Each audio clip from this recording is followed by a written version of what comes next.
Cuando mi hijo gritó, «No tienes derecho a hacer esto», en medio del restaurante, con las venas del cuello hinchadas y los puños apretados, solo pensé una cosa: finalmente muestras quién eres realmente.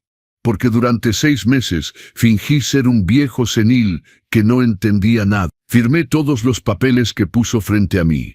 Lo dejé creer que me estaba robando 4,5 millones de pesos de mi hacienda tequilera, de 4 generaciones de historia de la familia Mendoza. Dejé que mi nuera Sofía me tratara como un inútil que olvidaba su propio nombre. Grabé cada una de sus conversaciones planeando mi internamiento forzoso.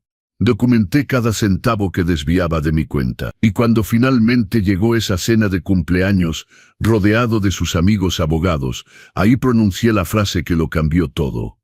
«Miguel, hijo mío, vine a agradecerte por mostrarme exactamente quién eres. Y vine a darte mi regalo, nada.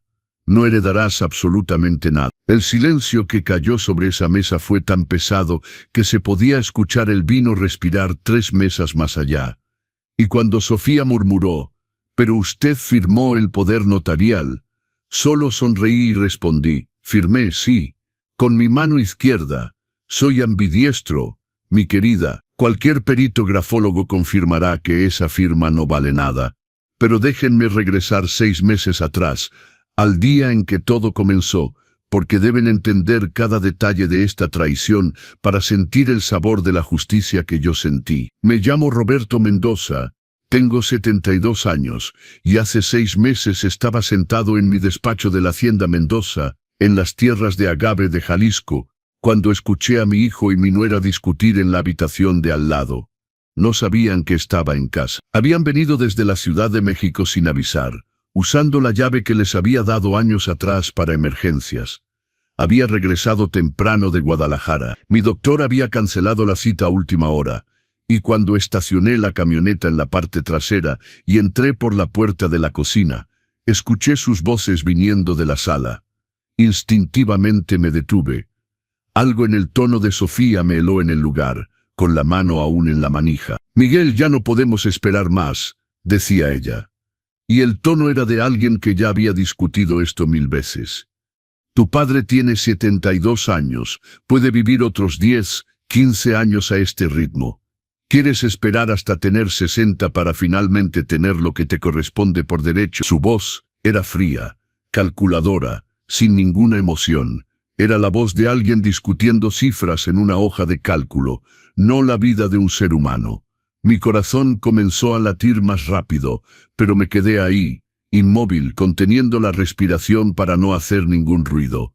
«Sofía, no sé». La voz de Miguel era vacilante, débil. «Es mi padre. No podemos simplemente... ¿Qué?», ella cortó.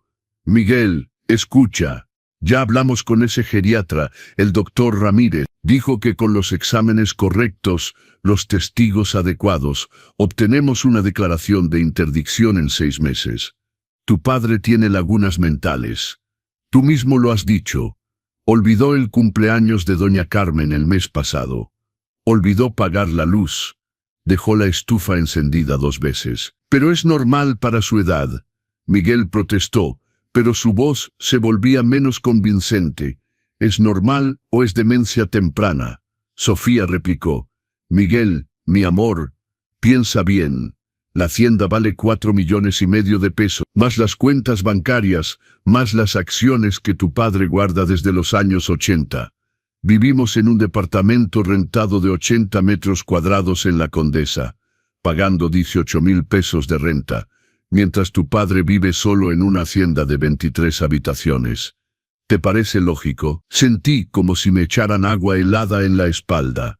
Me quedé ahí, apoyado en la pared de la cocina, tratando de digerir lo que escuchaba.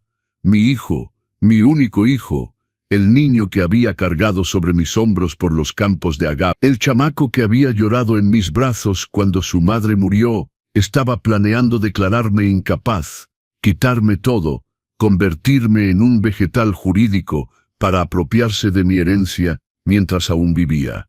«¿Y si hacemos eso?», dijo Miguel, y su voz ahora era diferente, más firme, más decidida, Y eso fue lo que más me partió el corazón. Podríamos vender la propiedad. Sofía soltó una risa satisfecha. Mi amor, contigo como tutor legal, tú decides todo. Vendemos la hacienda al grupo estadounidense que ya hizo una oferta. 5 millones de pesos en efectivo.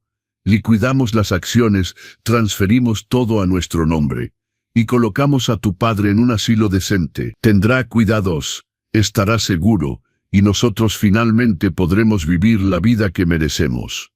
5 millones, Miguel repitió, y pude escuchar el sueño en su voz. Eso nos permitiría comprar ese departamento en Polanco que querías. Incluso sobraría para invertir. Exactamente, dijo Sofía. Y lo hacemos ahora, Miguel, antes de que haga alguna tontería, que done todo a una asociación benéfica o qué sé yo. Un viejo solo es impredecible. Actuamos rápido, actuamos bien, y en 6 meses, todo esto será nuestro. No pude escuchar más. Salí por la puerta de la cocina tan silenciosamente como había entrado. Caminé hasta la camioneta. Me senté en el asiento del conductor y lloré. Lloré, como no había llorado desde el día en que María murió.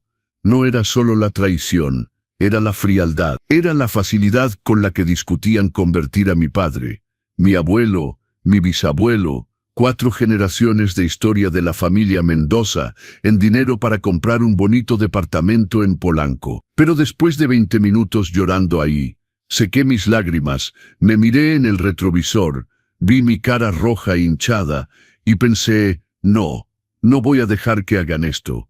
No, así mi hijo quiere tratarme como un idiota, como un viejo senil que no sabe nada, entonces eso es exactamente lo que va a tener. Y cuando descubra la verdad, será demasiado tarde. Así comenzó mi actuación. Y puedo decirles, fue la mejor interpretación de mi vida. Esperé que se fueran ese día. Me quedé en la camioneta 1 hora más. Los dejé salir de la hacienda. Vi su Mercedes negro bajar por el camino de grava. Solo entonces regresé. Fui directamente a mi despacho. Tomé un viejo cuaderno que María usaba para anotar sus recetas y comencé a escribir. Anoté todo lo que había escuchado, con fecha, hora, cada palabra que podía recordar. Luego tomé el teléfono y llamé a doña Carmen. Carmen Rodríguez es mi vecina desde hace... Ella y su esposo don Esteban, fallecido hace 2 años, siempre fueron nuestros mejores amigos. Vive en un rancho a 3 kilómetros de la hacienda. Nos vemos casi todos los días. Tomamos café juntos. Jugamos dominó los jueves. Doña Carmen es ex maestra de literatura y tiene una mente afilada como navaja. Cuando le conté lo que había escuchado, se quedó en silencio unos 10 segundos. Luego dijo, Roberto, necesitas un abogado ahora. No, respondí. Todavía no. Primero necesito saber hasta dónde llegarán. Necesito pruebas. Necesito que se cuelguen con su propia soga. Doña Carmen suspiró. Roberto, es peligroso. Si realmente logran ponerte bajo tutela, no lo lograrán, dije. Porque voy a parecer confundido. Voy a parecer olvidadizo, pero siempre en el momento correcto, siempre con testigos. Y tú me vas a ayudar. Y me ayudó. Dios bendiga a esa mujer. Entró al juego conmigo, pero antes de comenzar la mascarada, necesitaba entender mejor la situación financiera de mi hijo. Porque una cosa era que quisiera heredar cuando yo muriera, cosa natural, esperada. Otra cosa completamente diferente era esta urgencia, esta desesperación por obtener el dinero ahora. Entonces hice lo que cualquier padre haría. Investigué. Llamé a un viejo amigo, Bernardo Salazar, que había sido contador de la destilería durante 20 años antes de jubilarse. Bernardo tenía contactos en la Ciudad de México, gente que trabajaba en tribunales, en registros, en lugares donde la información circula. Le pedí que descubriera cuál era la verdadera situación de Miguel. Lo que descubrió me impactó más que la conversación que había escuchado. Miguel debía 850,000 pesos, repartidos entre 6 acreedores diferentes. Había préstamos bancarios que había hecho usando el departamento rentado como garantía, lo cual era técnicamente ilegal. Había deudas de tarjetas de crédito acumuladas en 3 años, y peor aún, había una deuda de juego, 300,000 pesos a un casino en línea registrado en Curazao. Mi hijo, el abogado corporativo exitoso, se estaba ahogando en deudas de juego. Roberto, me dijo Bernardo cuando vino personalmente a traer los documentos, hay más, Sofía también tiene problemas. Su despacho de arquitectura está en quiebra, debe a proveedores, tiene demandas laborales de antiguos empleados, y lo peor, pidió prestado a agiotistas, gente seria, peligrosa. ¿Cuánto debe? 200,000 pesos, y los intereses la están devorando. Lo entendí todo en ese momento. No era solo codicia, era desesperación, era pánico. No querían mi dinero para vivir mejor, necesitaban mi dinero para sobrevivir. Y yo, el viejo padre rico viviendo solo en la hacienda, era la solución perfecta. Pero eso no justificaba nada. De hecho, hacía todo peor. Porque si Miguel hubiera venido a verme, si hubiera sido honesto, si hubiera dicho, papá, lo eché todo a perder, necesito ayuda, yo habría ayudado. Habría vendido acciones, habría prestado dinero, habría hecho lo que fuera necesario, pero eligió el camino de la mentira. Eligió robarme en lugar de pedirme ayuda. Y esa elección cambió todo. 2 semanas después, Miguel y Sofía regresaron. Llamaron antes, solo vamos a visitar a papá. Cuando llegaron, yo estaba en la sala mirando la pared. Había dejado el televisor encendido en un canal de noticias, pero estaba sentado de espaldas a él, solo mirando al vacío. Cuando Miguel entró, llamó. Papá, papá, ¿estás bien? Esperé unos 5 segundos antes de voltearme lentamente, con esa expresión vaga que se ve en personas con Alzheimer. Miguel, Miguel, ¿eres tú, hijo?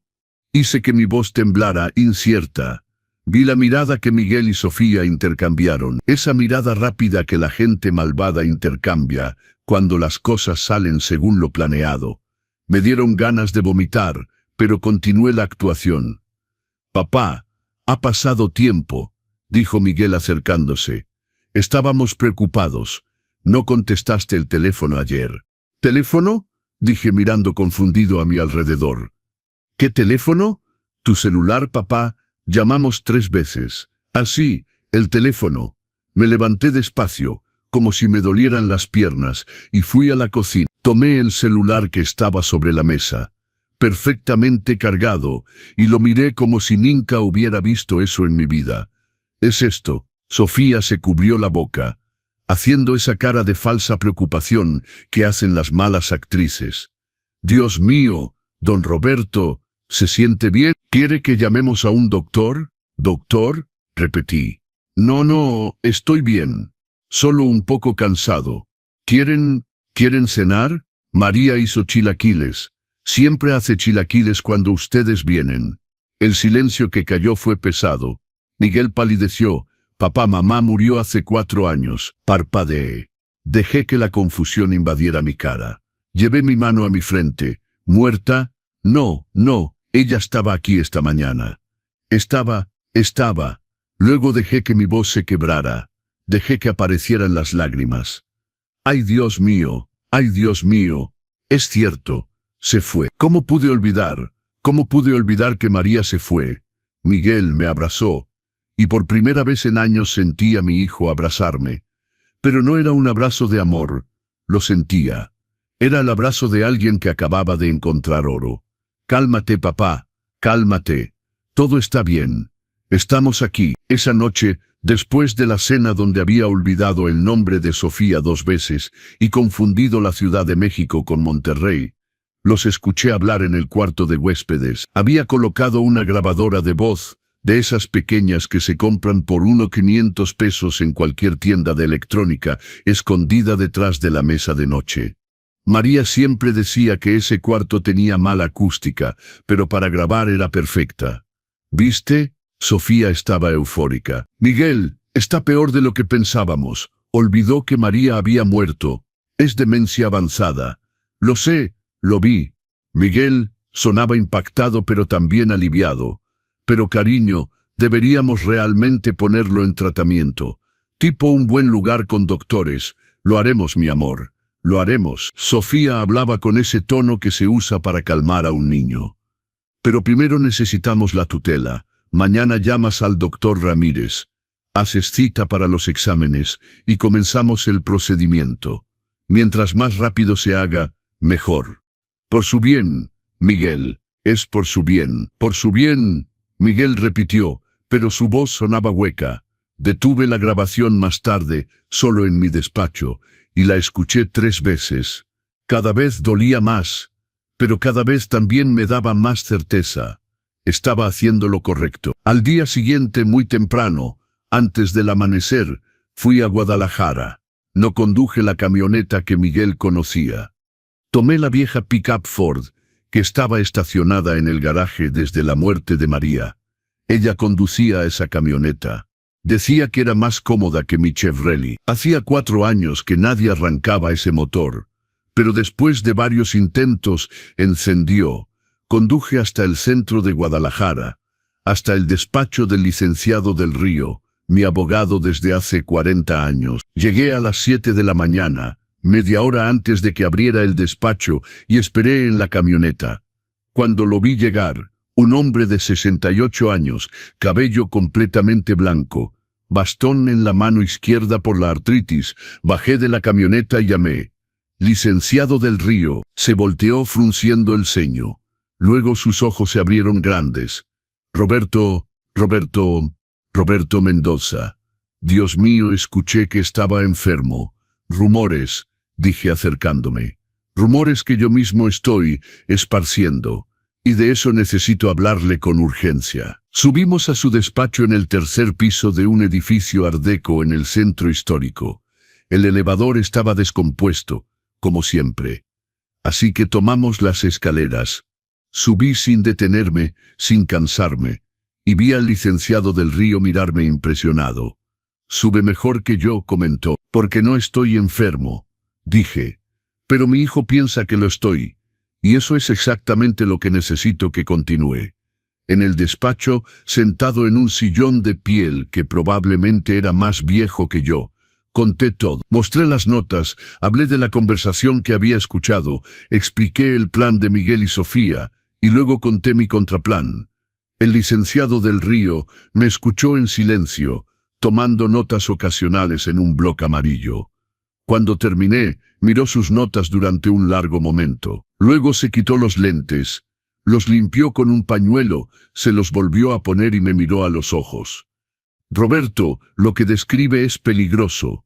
Si realmente inician un procedimiento de interdicción y el juez lo concede, usted pierde el control legal de sus bienes. Sí. Puede apelar después con pruebas de que estaba lúcido, pero eso puede tomar meses, incluso años. Lo sé. Entonces, ¿por qué correr ese riesgo? ¿Por qué no simplemente confrontar a su hijo ahora, mostrarle que sabe todo y terminar con esto? Suspiré, porque necesito saber, licenciado, necesito saber si mi hijo todavía tiene una oportunidad de redención, si va a detenerse cuando se dé cuenta de lo mal que está, si va a elegir ser mi hijo en lugar de ser un ladrón. Y si no elige eso, entonces al menos sabré la verdad y podré actuar en consecuencia. El licenciado del Río negó con la cabeza, pero había una pequeña sonrisa en sus labios. Es tan terco como lo era su padre. Está bien, lo hacemos a su manera. Pero con protecciones. Durante las 2 horas siguientes, montamos un plan. Primero, haría exámenes médicos completos, resonancia magnética, pruebas neurológicas, evaluación psiquiátrica, todo con médicos reales, no el doctor Ramírez corrupto que Miguel había arreglado. Estos exámenes quedarían guardados en secreto con el licenciado del Río, como prueba de que estaba totalmente lúcido. Segundo, modificaría mi testamento. La nueva versión dejaría el 80% de la propiedad a la Fundación de Preservación del Patrimonio Histórico de Jalisco, una organización sin fines de lucro que protege haciendas históricas. El 20% restante iría a Miguel. pero solo después de mi muerte comprobada. Este cambio se registraría con el notario, completamente legal y blindado. Tercero, todos los poderes notariales antiguos que había dado a Miguel hace años serían revocados silenciosamente, sin publicidad, pero oficial y legalmente. Y cuarto, lo más importante, documentaría todo, cada conversación, cada acción sospechosa, cada mentira. Cuando llegara el momento de revelar la verdad, tendría un expediente completo. Pero Roberto, dijo el licenciado del Río preparando los documentos, ¿y el asunto de las deudas? ¿Qué deudas? Las deudas de su hijo. Dijo que descubrió 850,000 pesos. ¿No va a ayudarlo? Dejé de firmar un documento y lo miré. No me pidió ayuda, eligió robarme. Cuando alguien te extiende la mano pidiendo socorro, ayudas. Cuando alguien intenta tumbarte para tomar tu cartera, te proteges. Pero es su hijo, exactamente, es mi hijo, y como padre es mi responsabilidad enseñarle que las acciones tienen consecuencias, que robar está mal, incluso cuando robas a la familia, especialmente cuando robas a la familia. El licenciado del Río asintió lentamente. Es un hombre sabio, Roberto, o muy cruel, todavía no decido cuál. Quizás ambos, respondí. Pero sobre todo soy un padre que no abandonará a su hijo, incluso cuando el hijo lo ha abandonado. En los días siguientes, hice todos los exámenes. Fue agotador. Resonancia magnética el lunes, donde estuve 40 minutos en esa máquina ruidosa que parece un túnel. Pruebas neurológicas el martes, donde una joven doctora me hizo memorizar listas de palabras, dibujar relojes, responder preguntas sobre la actualidad política. Evaluación psiquiátrica el miércoles, una sesión de 2 horas con el doctor Gutiérrez, un psiquiatra reconocido que trabaja en el Hospital Civil de Guadalajara. Todos los resultados fueron los mismos: función cognitiva perfecta, para mi edad, memoria excelente, ningún signo de demencia, Alzheimer o cualquier declive mental. El doctor Gutiérrez incluso comentó que mi lucidez estaba por encima del promedio para alguien de... Tiene la mente de alguien de 60, dijo sonriendo. Lo que sea que esté haciendo, continúe. Leo, mentí. Leo mucho y hago crucigramas. En realidad, lo que mantenía mi mente afilada era la rabia. Rabia pura y simple, pero una rabia enfocada, dirigida. Con los exámenes seguros, regresé a casa y retomé mi actuación. Y esta vez, fui más lejos. Comencé a olvidar cosas en lugares públicos. Dejé mi cartera en el supermercado a propósito. La dueña, doña Lupita Ramos, que conoce a nuestra familia desde 3 generaciones, me llamó preocupada. Don Roberto olvidó su cartera aquí. ¿Todo bien? Ah, ¿mi cartera? Dije confundido. Salí con cartera. Pensé que la había dejado en casa. Fui a recogerla al día siguiente. Doña Lupita me miró con esa cara de lástima. Don Roberto, quiere que llame a Miguel. Debería saber que está olvidando cosas. No hay necesidad, doña Lupita, dije con una sonrisa vaga. Estoy bien, solo un poco cansado. Pero por supuesto, ella llamó. Los pueblos pequeños son así. 2 días después, Miguel me llamó. Papá, doña Lupita dijo que olvidaste tu cartera en el súper. ¿Olvidé? Fingí sorpresa. Ah, sí, creo que olvidé, pero la recuperé. Papá, está pasando demasiado seguido. Olvidas muchas cosas. Pero no, hijo, todo está bien aquí. Pero la semilla estaba plantada. Los chismes comenzaron a circular en el pueblo. El viejo Mendoza está perdiendo la cabeza. Pobre don Roberto, siempre tan lúcido. Ahora debe ser el Alzheimer. Mi tío lo tuvo. Comienza así. Doña Carmen hacía su parte también. Accidentalmente comentaba a los vecinos que estaba preocupada por mí, que me había visto hablar solo en el jardín, que un día fui a visitarla y olvidé por qué había ido. Todas mentiras cuidadosamente construidas, pero que servían el propósito. 3 semanas después de la conversación inicial que había escuchado, Miguel y Sofía regresaron. Pero esta vez traían al doctor Ramírez. El doctor Alfonso Ramírez era un hombre de unos 50 años, lentes de montura dorada, Traje demasiado caro para un médico de provincia. Descubrí más tarde que había perdido su licencia en la Ciudad de México por diagnosticar erróneamente a pacientes a cambio de dinero, y que había venido a Jalisco para empezar de nuevo.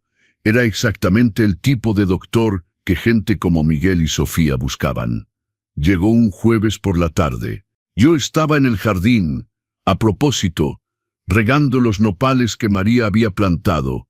Cuando vi su carro, rápidamente me mojé la cara y la ropa con la manguera, eché un poco de tierra en mi camisa y me senté en el suelo como si hubiera caído. «Papá», Miguel corrió hacia mí. «Papá, ¿qué pasó?» Estaba regando, y luego dejé que mi voz temblara. Olvidé lo que estaba haciendo, mis piernas fallaron y me caí. Miguel me ayudó a levantarme. Sofía estaba detrás, filmando todo con su celular. Ni siquiera intentaba esconderse, documentaba sin vergüenza mi supuesta incapacidad. «Don Roberto», el doctor Ramírez se acercó. «Soy el doctor Ramírez. Su hijo me pidió que viniera a examinarlo. ¿Le parece bien si platicamos un poco?» «Platicar, claro. ¿Pero de qué? ¿De cómo se siente? Entremos». Me llevaron adentro, a la sala. El doctor Ramírez se sentó frente a mí, sacó una pequeña linterna y comenzó el examen. Revisó mis pupilas, mi presión, mis reflejos. Todo estaba normal, obviamente, porque tenía perfecta salud. Luego comenzaron las preguntas. «Don Roberto, ¿qué día es hoy?» Miré por la ventana como buscando pistas. «¿Es jueves? ¿O viernes?» «Es jueves, sí». «¿Y qué mes?» «Octubre». «No, noviembre, creo». Estábamos en marzo. «¿Y quién es el presidente de México, don Roberto?» Dije el nombre del presidente de hace 15 años. El doctor Ramírez tomó notas. Muchas notas. «Don Roberto, le voy a mostrar algunos objetos y luego le voy a pedir que los recuerde». «De acuerdo». Colocó 3 objetos sobre la mesa. Una pluma, una llave y un reloj. «Mire bien estos objetos». Los miré. Guardó los objetos. «Ahora, ¿puede decirme cuáles eran los 3 objetos?» «Había una cosa para escribir, un lápiz, una pluma. ¿Y qué más?» «No recuerdo». «Más notas». El examen duró 40 minutos. 40 minutos donde fallé cada prueba a propósito. Confundí números. Olvidé palabras simples. Demostré desorientación temporal y espacial. Fue una de las cosas más difíciles que he hecho en mi vida, porque mi instinto era responder todo correctamente, mostrar que mi mente funcionaba perfectamente. Pero tragué mi orgullo y continué la farsa. Al final, el doctor Ramírez discutió con Miguel y Sofía en la cocina. Dejaron la puerta entreabierta. Aficionados. Me quedé en la sala, fingiendo dormitar, pero escuchando cada palabra. «Su padre presenta signos claros de demencia senil», dijo el doctor, y el tono era profesional, convincente. «Desorientación temporal, lagunas de memoria a corto plazo, confusión en tareas simples, son todos indicadores clásicos». «¿Es grave?», preguntó Miguel, y había algo en su voz. ¿Preocupación sincera o solo miedo de que yo muriera antes de que obtuviera el dinero? «Es todavía una etapa inicial, moderada», respondió el doctor Ramírez. «Pero va a empeorar. Siempre empeora. En casos como este, recomiendo supervisión constante. No debería vivir solo». Ilegalmente, Sofía fue directo al grano. «¿Podría certificar que necesita un tutor?» Pausa. Corta pero significativa. «Sí. Basado en lo que observé hoy, puedo proporcionar un informe médico recomendando la declaración de interdicción. Por su bien, obviamente». «Obviamente», Sofía asintió. Y casi pude escuchar la sonrisa en su voz. «Por su bien». Cuando se fueron, el doctor Ramírez me estrechó la mano. «Don Roberto, lo vamos a cuidar bien. No se preocupe». Sonreí vagamente, como un viejo confundido que no entiende lo que pasa. Pero adentro, estaba anotando mentalmente cada detalle de este fraude médico. Esa noche, llamé al licenciado del Río. «Tenemos el informe fraudulento. Van a pedir la tutela. ¿Quiere que prepare la defensa?» «No, todavía no. Déjelos presentar el expediente. Deje que el juez analice, y cuando llegue el momento correcto, lo tiramos todo abajo. Roberto está jugando con fuego. Lo sé, pero es la única manera de saber hasta dónde llegarán. Y llegaron lejos, muy lejos. Una semana después recibí la citación, procedimiento de interdicción iniciado por Miguel Mendoza contra Roberto Mendoza, alegando incapacidad mental. En anexo, el informe del doctor Ramírez, 3 testimonios de comerciantes locales sobre mis olvidos, y una solicitud pidiendo una tutela provisional urgente. Cuando Miguel me llamó para explicar, interpreté mi papel. ¿Tú me llamas? ¿Qué es esto, hijo? Es un procedimiento legal, papá. Para protegerte. Para garantizar que nadie te estafe. ¿Ves? Firmas y yo me hago responsable de manejar tus asuntos. Manejar mis asuntos, repetí como un eco. Está bien, hijo. Si crees que es mejor. Es mejor, papá. Confía en mí. Confía en mí. Las palabras que todo traidor usa. La audiencia estaba programada para 3 semanas después. Suficiente tiempo para que yo preparara todo. Suficiente tiempo para que ellos cavaran su propia tumba, aún más profunda. Durante esas 3 semanas, algo ocurrió que casi me hace abandonar todo el plan. Era un martes lluvioso. Estaba en el despacho revisando documentos con el licenciado del Río. Había venido a la hacienda para no despertar sospechas al encontrarnos en Guadalajara, cuando escuché un carro en el camino de entrada. Miré por la ventana. Era Sofía. Sola. Miguel estaba en la Ciudad de México trabajando. Ella no debería estar aquí. Rápidamente, el licenciado del Río reunió todos los documentos y salió por la puerta trasera. Tomé mi postura de viejo confundido y fui a la sala. Sofía entró sin tocar. Tenía llave. «Don Roberto, ¿está aquí?» «Sofía», llamé con voz temblorosa. «¿Eres tú, hija?» Ni siquiera corrigió lo de hija. Solo entró a la sala donde yo estaba. «Hola, don Roberto. Vine de visita. ¿Está solo?» «Yo siempre estoy solo ahora». «Debe ser difícil», dijo. Pero el tono era mecánico, sin emoción real. «Mire, traje unos papeles que necesita firmar. Son solo formalidades. Por su bien». Puso una carpeta sobre la mesa. La abrí. Eran poderes notariales. 3. Dándole a ella y a Miguel control completo sobre mis cuentas bancarias, sobre la propiedad, sobre todo. «¿Miguel sabe de estos papeles?», pregunté manteniendo mi voz confusa. Por supuesto fue él quien pidió. «Firme aquí, don Roberto. Es rápido». Puso una pluma en mi mano. Y fue en ese momento que vi en su bolsa, que estaba entreabierta sobre la silla, un sobre. Y en el sobre pude leer parte de lo que estaba escrito. Residencia San Miguel, Guadalajara. Reservación confirmada. Habitación individual. 6.500 pesos mes.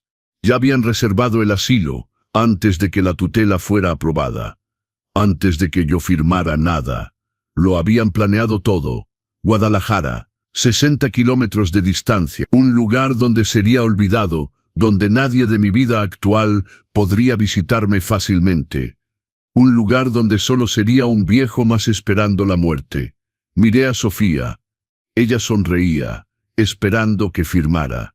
Y pensé, no, basta, voy a terminar con esto ahora. Pero luego miré el papel, miré la pluma, y tuve una mejor idea. Tomé la pluma con la mano izquierda y firmé lentamente, temblando. Pero firmé. «Listo», dije.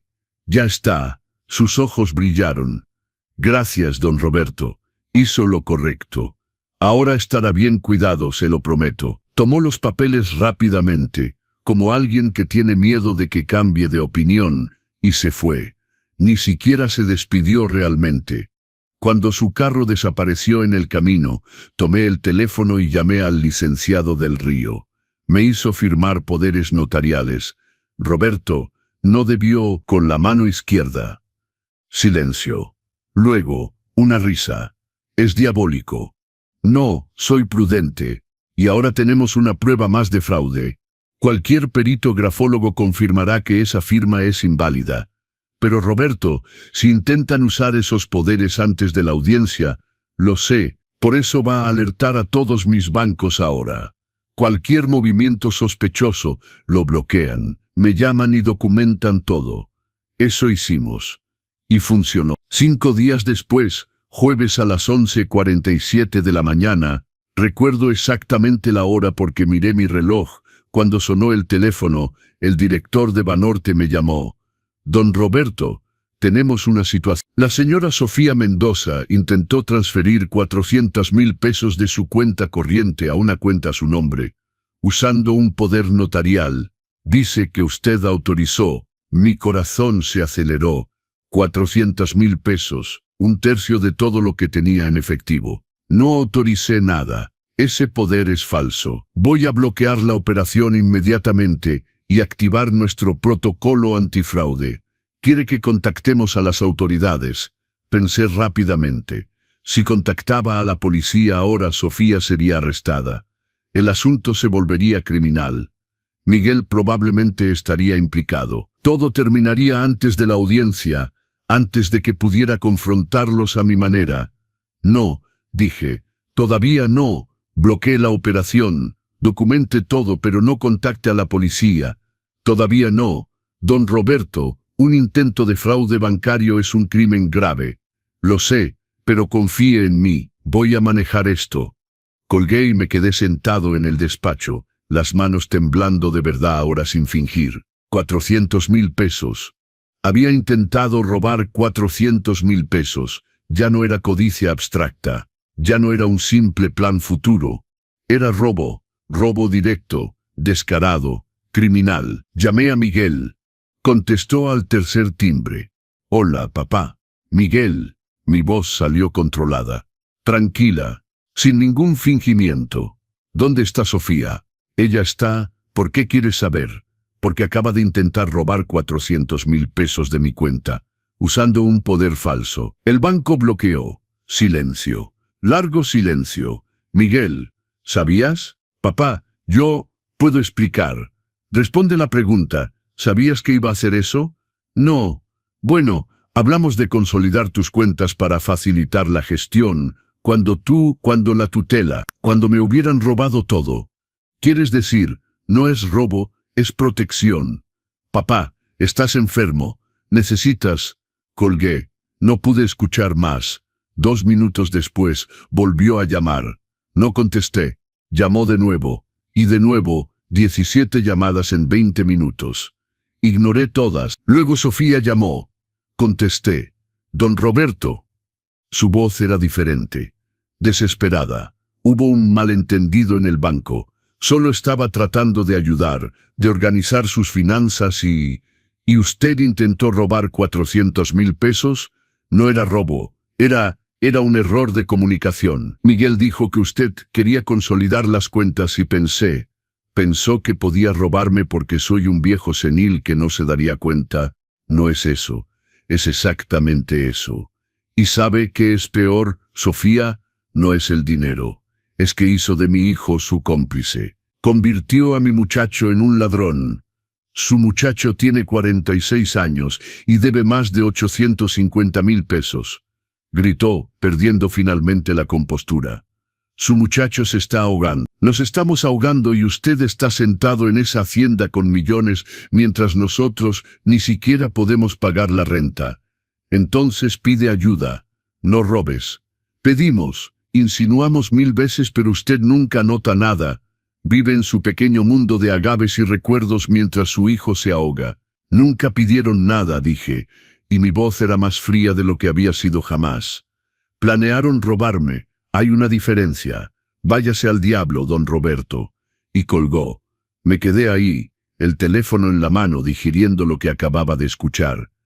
La máscara había caído completamente. Sofía había mostrado quién era realmente. Y peor, había confirmado que Miguel sabía de las deudas, sabía todo, y aún así había elegido este camino. Esa noche no pude dormir. Me quedé en la sala, en el mismo sillón donde María se sentaba a leer, mirando las fotos en la pared. Miguel bebé, Miguel niño, Miguel adolescente, Miguel el día de su graduación, Miguel, el día de su boda. ¿En qué momento perdí a mi hijo? ¿En qué momento se convirtió en esto? O peor, había sido ciego todo este tiempo. Las señales siempre estuvieron ahí, y simplemente me negué a verlas. A las 3 de la mañana, doña Carmen apareció. Ella también tenía llave, para las verdaderas emergencias. Vi la luz prendida, dijo entrando. Roberto, ¿qué pasó? Le conté todo. Sobre Sofía intentando robar el dinero, sobre la llamada telefónica, sobre todo derrumbándose antes de la audiencia. Se acabó, dije. El plan se acabó. No puedo seguir fingiendo. Voy a la policía mañana. Entrego todo y que pase lo que tenga que pasar. Doña Carmen se sentó a mi lado. Tomó mi mano. Roberto, escucha. Comenzaste esto por una razón. Para saber si tu hijo todavía tenía una oportunidad de redención. Para darle una ocasión de elegir lo correcto. Y eligió el camino equivocado. Repetidamente, eligió el camino equivocado bajo su influencia. De ella, doña Carmen, dije, pero el momento de verdad final todavía no ha llegado. Todavía no. El momento será en la audiencia, frente al juez, frente a testigos. Cuando reveles todo, ahí es cuando tendrá que elegir, realmente. Defender sus mentiras y las de ella, o admitir la verdad y pedirte perdón. La miré. Y si elige las mentiras, entonces sabrás que hiciste todo lo que podías, y podrás avanzar con la conciencia tranquila. Tenía razón. Lo sabía. Continúa el plan, dijo doña Carmen. Solo unos días más hasta la audiencia, y entonces la verdad saldrá a la luz. Y el intento de robo. Documenta todo con el banco, pero no contactes a la policía todavía. Úsalo en la audiencia. Tendrá más impacto. Respiré profundo. Está bien, solo unos días más. La audiencia estaba programada para el lunes siguiente, 5 días después del intento de Sofía de robar el dinero. 5 días que parecieron durar 5 años. Miguel intentó llamarme docenas de veces. Dejé que fuera al buzón. Sofía también intentó. Ignorada. Intentaron venir a la hacienda. Cerré el portón con llave y no abrí. El viernes recibí un email de Miguel. Largo, desesperado, lleno de disculpas y justificación. Decía que Sofía había actuado sola, que él no sabía nada del intento de transferencia, que todavía me amaba, que solo quería protegerme. Mentiras. Todas mentiras. Y yo tenía las pruebas. El sábado hice algo que no había hecho desde el funeral de María. Fui al panteón. Su tumba está en un rincón bonito del Panteón Municipal de Tequila, bajo un viejo mezquite con vista a los campos de agave a lo lejos. La lápida es simple, como ella quería. María Mendoza, esposa, madre, amiga.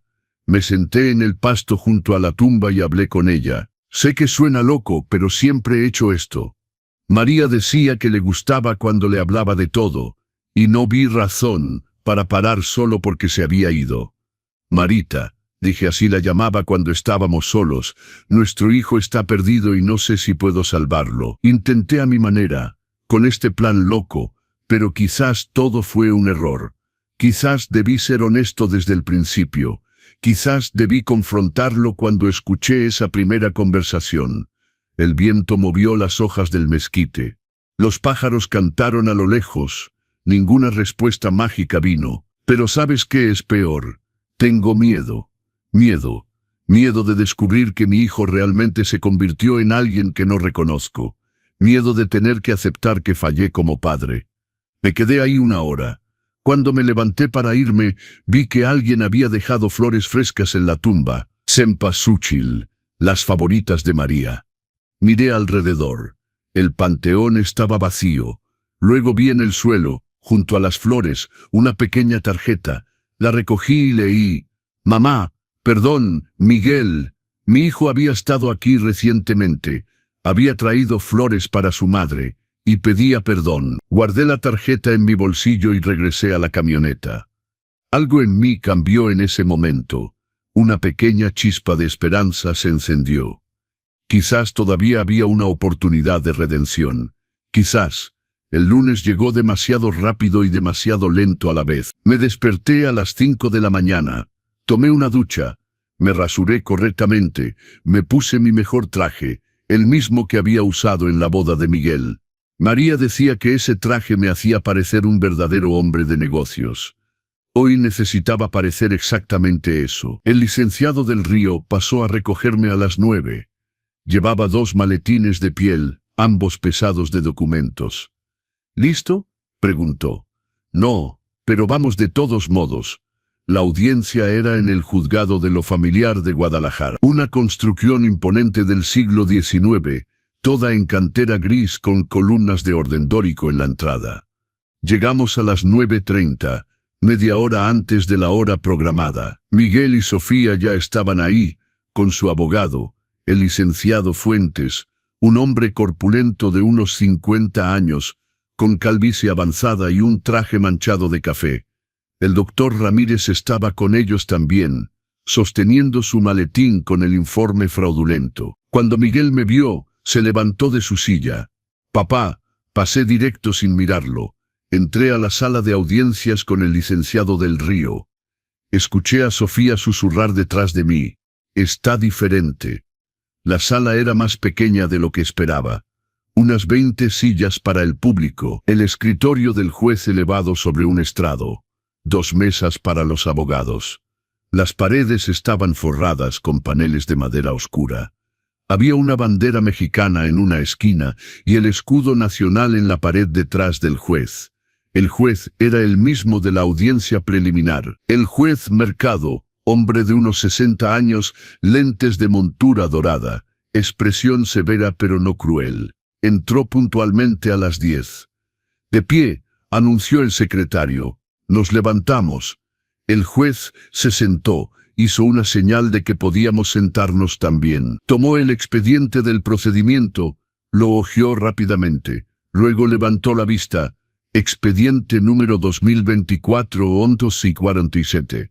Solicitud de declaración de interdicción de Roberto Mendoza, solicitada por Miguel Mendoza, licenciado Fuentes. Puede presentar su caso. El abogado de Miguel se levantó. Arregló sus papeles, se aclaró la garganta.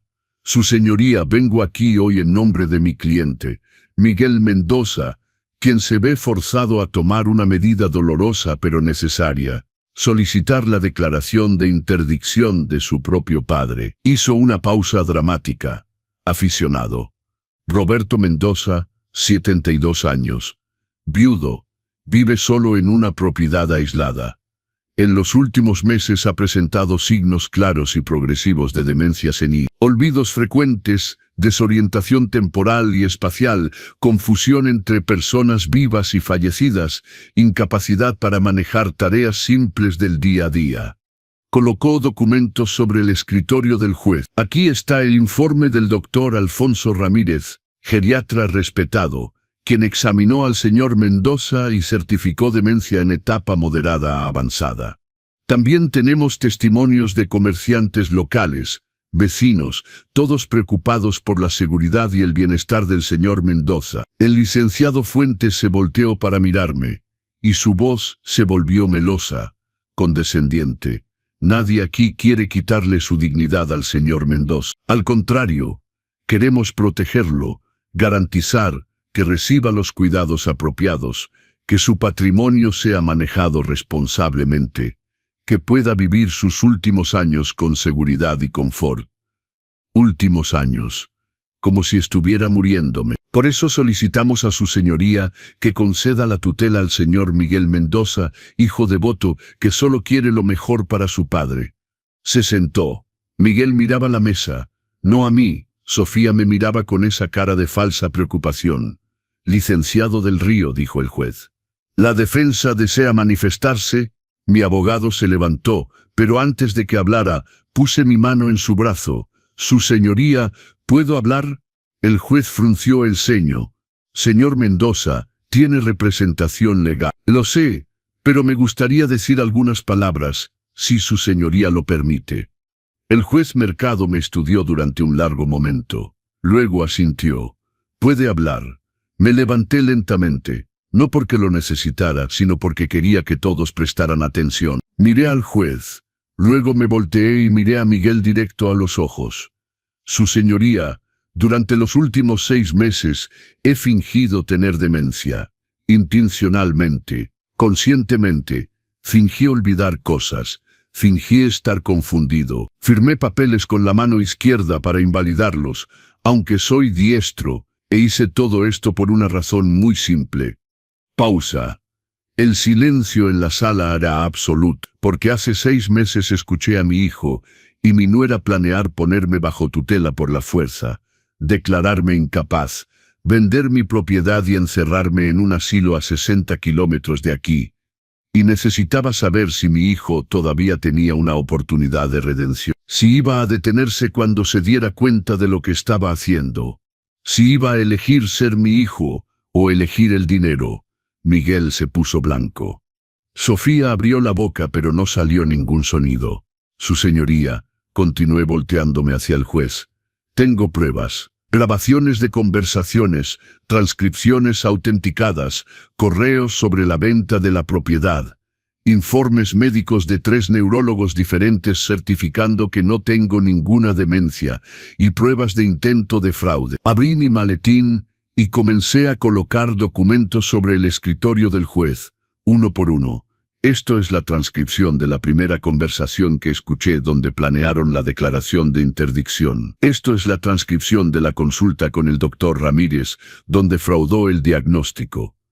Esto es el correo de la señora Sofía Mendoza ofreciendo vender mi propiedad por 5 millones de pesos. Esto es la reservación que ella hizo en la residencia San Miguel en Guadalajara, antes de que esta audiencia siquiera ocurriera. Y esto, coloqué el último documento con un golpe seco, es el reporte de Banorte sobre el intento de la señora Sofía de transferir 400,000 pesos de mi cuenta, usando un poder notarial falsificado.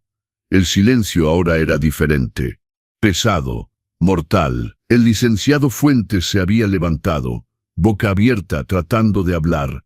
Su señoría, esto es inadmisible. No hay manera de probar. La hay, dijo el licenciado del Río, levantándose también.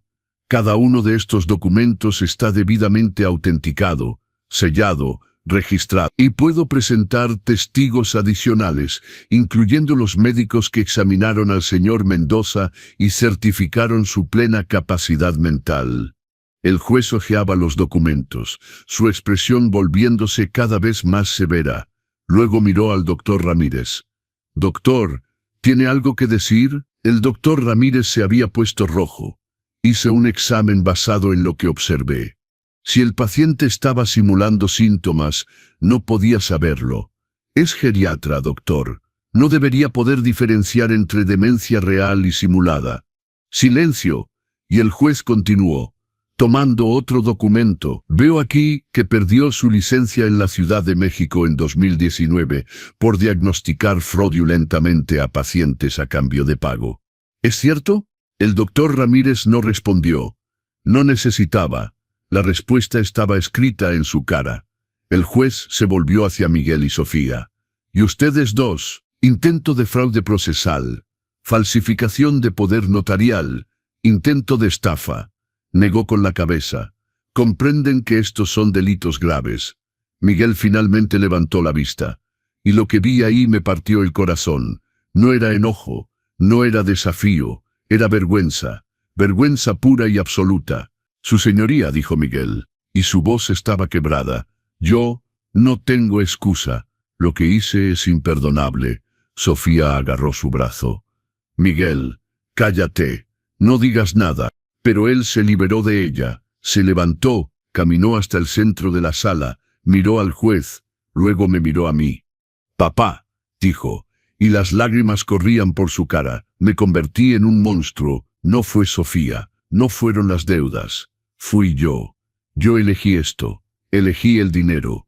Elegí traicionarte. Mi corazón latía tan fuerte que pensé que todos en la sala podían escucharlo. No merezco tu perdón. Miguel continuó. No merezco ser llamado tu hijo. Iba a robarte, encerrarte en un asilo, vender la casa donde mamá murió, todo por dinero, por un maldito departamento en Polanco. Cayó de rodillas ahí, en medio de la sala de audiencias. Perdóname, por favor, papá. No pido la herencia, no pido dinero, solo pido tu perdón. El juez observaba todo en silencio. Sofía se había puesto pálida. El licenciado Fuentes estaba recogiendo sus papeles, claramente queriendo salir de ahí lo más rápido posible. Miré a mi hijo de rodillas llorando, destrozado, y tomé la decisión más difícil de mi vida. Me levanté de mi silla y caminé hacia él lentamente. Cada paso parecía pesar 1 tonelada. Cuando llegué cerca de él, me arrodillé también. Puse mis manos en sus hombros y dije: Miguel, hijo mío, ya estás perdonado desde el primer día. Solo necesitaba saber si todavía había esperanza para ti. Y acabo de descubrir que sí la hay. Nos abrazamos ahí, en el piso de la sala de audiencias, mientras el juez esperaba pacientemente, mientras Sofía miraba con rabia, mientras todos los presentes presenciaban a un padre y un hijo reencontrándose. Cuando finalmente nos separamos y nos levantamos, el juez se aclaró la garganta. Bueno, dijo, y había algo que parecía emoción en su voz. Creo que este caso está cerrado. Solicitud de declaración de interdicción rechazada. El señor Roberto Mendoza, obviamente, está en plena posesión de sus facultades mentales. En cuanto a los otros asuntos, miró severamente a Sofía. Voy a remitir este expediente a la Fiscalía para investigación criminal. Falsificación de documentos, intento de fraude, fraude procesal. Todos ustedes son sujetos de proceso penal. Sofía se levantó. Esto es absurdo, no hice nada. Todo es un malentendido. Señora, dijo el juez fríamente, le sugiero que consiga un abogado penalista. Va a necesitarlo. Se levanta la sesión. Salimos del juzgado, Miguel y yo juntos. El licenciado del Río detrás. Sofía se quedó adentro gritándole a su abogado. En las escaleras del juzgado, Miguel se detuvo. Papá, ¿y ahora? Ahora, dije, eliges. Te quedas de su lado, enfrentas las consecuencias juntos. O te quedas de mi lado, me ayudas a aclarar todo y reconstruimos lo que se rompió. No dudó. De tu lado. Siempre debió ser de tu lado. Que entonces ven. Tenemos mucho trabajo por delante. Y así, ese día de marzo, en las escaleras de un juzgado en Guadalajara, comencé a recuperar a mi hijo. Pero la historia no termina ahí, porque 3 meses después, habría otra cena. Una cena de cumpleaños, la cena donde todo lo que ya escucharon pasó. La cena donde revelé la donación del 80%. Donde Sofía se fue furiosa, donde Miguel finalmente eligió su verdadero camino. Déjenme contarles qué pasó en esos 3 meses entre la audiencia y esa cena. La primera semana después del juzgado fue caótica. Miguel se mudó de regreso al departamento de la Condesa, pero sin Sofía. Ella se fue a casa de su madre en Cuernavaca, gritando que todo era culpa mía, que yo había manipulado a Miguel, que ella era la víctima. La segunda semana Miguel vino a la hacienda, no para visitar, para quedarse. Papá, dijo parado en la entrada con 2 maletas, ¿puedo quedarme aquí un tiempo? Necesito alejarme de todo. Pensar, arreglar mi vida. Esta es tu casa, hijo. Siempre lo ha sido. Se instaló en su antigua habitación, la misma donde había dormido de niño. Las paredes todavía tenían los pósters de equipos de fútbol que había pegado a los 14 años, el escritorio donde había hecho la tarea, la cama donde María lo arropaba cada noche. Los primeros días fueron incómodos, no sabíamos cómo hablar el uno con el otro. 50 años de historia entre nosotros, y de repente éramos como extraños. Desayunábamos en silencio, cenábamos con la televisión prendida para llenar el vacío. Pero lentamente, muy lentamente, comenzamos a reconstruir. Una mañana, la segunda semana de su regreso, lo encontré en la cocina a las 6 de la mañana, preparando café. ¿No puedes dormir?, pregunté. No he dormido bien en meses, papá. Años, tal vez. Me serví una taza y nos sentamos en la mesa de la cocina, la misma mesa donde María solía hacer tortillas a mano cada domingo. Miguel, dije, necesito entender algo. ¿Cuándo empezó todo? ¿Las deudas? ¿Los problemas? Suspiró. Se frotó la cara con las manos. Hace como 5 años. Empezó pequeño, apuestas deportivas en línea. Solo por diversión, ¿sabes? 1,000 pesos aquí, 2,000 allá. Ganaba a veces. Me hacía sentir vivo. El trabajo era aburrido, estresante. Sofía y yo peleábamos todo el tiempo. Las apuestas eran mi escape. Y luego empecé a perder más de lo que ganaba. Y en lugar de parar, apostaba más, tratando de recuperar lo perdido. Es como una enfermedad, papá. Sabes que está mal, sabes que te está destruyendo, pero no puedes parar. Tomó un sorbo de café. Sus manos temblaban ligeramente. Cuando las deudas llegaron a 300,000 pesos, entré en pánico. Pedí un préstamo bancario. Lo usé para pagar las deudas de juego, pero luego no pude pagar el banco. Así que saqué tarjetas de crédito. Luego más tarjetas para pagar las primeras tarjetas. Y así se convirtió en una bola de nieve. ¿Por qué no me pediste ayuda? Se rió, pero era una risa amarga, sin humor. Orgullo, papá, orgullo estúpido. Soy abogado. Se supone que soy exitoso. Se supone que sé manejar mi vida. ¿Cómo le dices a tu padre que lo echaste todo a perder? Que eres un fracaso. Pidiéndolo dije simplemente, los hijos piden ayuda a los padres, para eso estamos. Lo sé, ahora lo sé, pero entonces, Sofía seguía diciendo que tú tenías tanto, que vivías solo con todo ese dinero, que era injusto, y gradualmente, su voz en mi cabeza se volvió más fuerte que la mía. Empecé a creer que me debías algo, que merecía ese dinero, y el plan de la interdicción fue idea de ella. Al principio me resistí. Te lo juro, papá, al principio dije que no.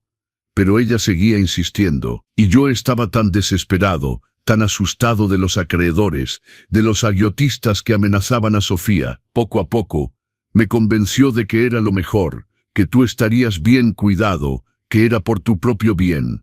Pero sabías que era mentira. Bajó la cabeza. Sí, en el fondo sí lo sabía, pero me mentí a mí mismo. Me dije que estabas empezando a mostrar signos de demencia real, que solo estábamos adelantándonos un poco. Me mentí hasta que casi me lo creí. Nos quedamos en silencio un rato. El sol empezaba a salir sobre los campos de agave. A través de la ventana podía ver las plantas extenderse hasta el horizonte, hileras perfectas de azul verdoso. Miguel, dije finalmente, voy a ayudarte con las deudas. Levantó la cabeza bruscamente. No, papá, no puedo aceptar. No es una solicitud, es lo que voy a hacer. Pero con condiciones. ¿Condiciones? Primero pagas cada centavo de vuelta. No es un regalo, es un préstamo. Sin intereses, pero lo pagas, aunque te tome 10 años. Asintió. De acuerdo. Segundo, buscas ayuda. Hay grupos de jugadores anónimos. Terapia. Lo que sea necesario, pero reconoces que tienes un problema y trabajas para arreglarlo. Lo haré. Y tercero, trabajas aquí conmigo, en la hacienda, aprendiendo el negocio que has rechazado toda tu vida. No porque tengas que heredarla, ya cambié mi testamento y lo sabes, sino porque necesitas aprender lo que significa trabajar la tierra, construir algo con tus manos, crear valor real en lugar de solo mover papeles. Por primera vez en semanas vi algo en sus ojos. No era solo vergüenza o arrepentimiento. Era algo parecido a esperanza. ¿Me dejarías hacer eso? ¿Después de todo lo que hice? Eres mi hijo. Cometiste errores terribles, pero si estás dispuesto a enmendarlos, a hacer el trabajo, entonces sí. Te doy esa oportunidad. Se levantó de la silla, vino hacia mí y me abrazó. Un abrazo real no el abrazo de alguien buscando oro. El abrazo de un hijo que acababa de encontrar a su padre de nuevo. Gracias, papá, no te voy a decepcionar. Lo prometo. Lo sé. Y no me decepcionó. Durante los siguientes 3 meses, Miguel trabajó más duro de lo que yo lo había visto trabajar nunca. Se levantaba a las 5 de la mañana. Salía conmigo a los campos. Aprendió sobre la cosecha del agave, sobre la jimada, sobre el proceso de destilación del tequila. Se ensució las manos, se quemó con el sol, tuvo ampollas en las palmas, pero no se quejó, ni una sola vez. Don Héctor, nuestro maestro destilador que había trabajado en la hacienda por 40 años, me dijo un día: Don Roberto, su muchacho está cambiando, se ve en sus ojos. Antes tenía ojos muertos, ahora tienen vida. Tenía razón. Mientras tanto, la situación legal se desarrollaba. Sofía fue acusada formalmente de intento de fraude y falsificación de documentos. Su abogado negoció un acuerdo: 3 años de prisión, suspendidos condicionalmente, más una multa de 150.000 pesos y servicio comunitario. No iría a la cárcel si cumplía las condiciones y no volvía a delinquir, pero su reputación estaba destruida. Ningún cliente quería trabajar con una arquitecta con antecedentes penales por fraude. Su despacho cerró. Tuvo que vender todo para pagar las deudas y la multa. El doctor Ramírez perdió su licencia médica definitivamente. La Comisión Nacional de Arbitraje Médico revisó su caso, encontró un patrón de diagnósticos fraudulentos y lo inhabilitó de por vida. Escuché que regresó a la Ciudad de México, que trabaja como consultor de seguros. Karma. Miguel inició el divorcio en abril. Sofía lo peleó al principio. Quería una compensación, una pensión alimenticia generosa. Pero cuando su abogado le explicó que, dado su intento de defraudar a la familia, no tenía base legal para pedir nada, aceptó un divorcio rápido y limpio. Firmaron los papeles en mayo. Miguel salió del juzgado, manejó directo a la hacienda y me encontró en el despacho. Ya está, dijo. Terminado. ¿Cómo te sientes? Aliviado, triste, libre, todo a la vez. Eso es normal. Se sentó en el sillón frente a mi escritorio. Papá, hay algo que necesito decirte, algo que descubrí durante todo este proceso. ¿Qué es? Nunca amé a Sofía, no realmente. Me casé con ella porque era lo que se esperaba. Tenía la edad correcta. Ella era profesionista exitosa. Mis amigos la aprobaban. Pero nunca hubo esa conexión que tú y mamá tenían, esa que podía verse incluso cuando solo se miraban. A veces nos casamos por las razones equivocadas. Sí, y a veces necesitamos perderlo todo para descubrir quiénes somos realmente. En junio llegó una noticia que cambió todo de nuevo. Miguel vino corriendo al campo donde yo estaba supervisando la plantación de nuevos hijuelos de agave. Papá, ¿qué pasa? Lucía está embarazada. Lucía Hernández era su novia de la universidad. Se habían conocido cuando tenían 20 años, habían estado juntos 4 años, pero rompieron cuando Miguel conoció a Sofía. Lucía se había casado con otro, también se había divorciado, y había regresado a Guadalajara hacía 1 año. Se habían reencontrado en abril, casualmente en un café. Comenzaron a hablar, a verse. Y según Miguel me había contado hace unas semanas, estaban saliendo de nuevo. Despacio, me dijo. Sin presiones, solo viendo qué pasa. Aparentemente, algo había pasado. Embarazada, ¿estás seguro? Acaba de decirme. Tiene 6 semanas, papá. Voy a ser padre. Vi el pánico en sus ojos, pero también vi algo más. Alegría, esperanza real. ¿Y cómo te sientes? Aterrado, emocionado. Es normal sentir ambas cosas. Me reí. Es exactamente lo que sentí cuando tu madre me dijo que estaba embarazada de ti. ¿En serio? ¿En serio? Y mira cómo resultó todo. Hice una pausa. Bueno, con algunos problemas en el camino, pero al final, aquí estamos. Miguel se rió también. Era la primera vez que lo escuchaba reír de verdad en meses. ¿Qué voy a hacer, papá? Acabo de divorciarme. Todavía estoy pagando deudas. Vivo contigo. No tengo ni siquiera un departamento propio. Vas a hacer lo que los hombres han hecho por milenios. Vas a enfrentarlo. Vas a trabajar duro. Vas a ser responsable. Y vas a amar a ese bebé con todo tu corazón. ¿Y tú? ¿Yo qué? ¿Cómo te sientes con ser abuelo? Sonreí. Hijo, es lo mejor que me has dicho en años.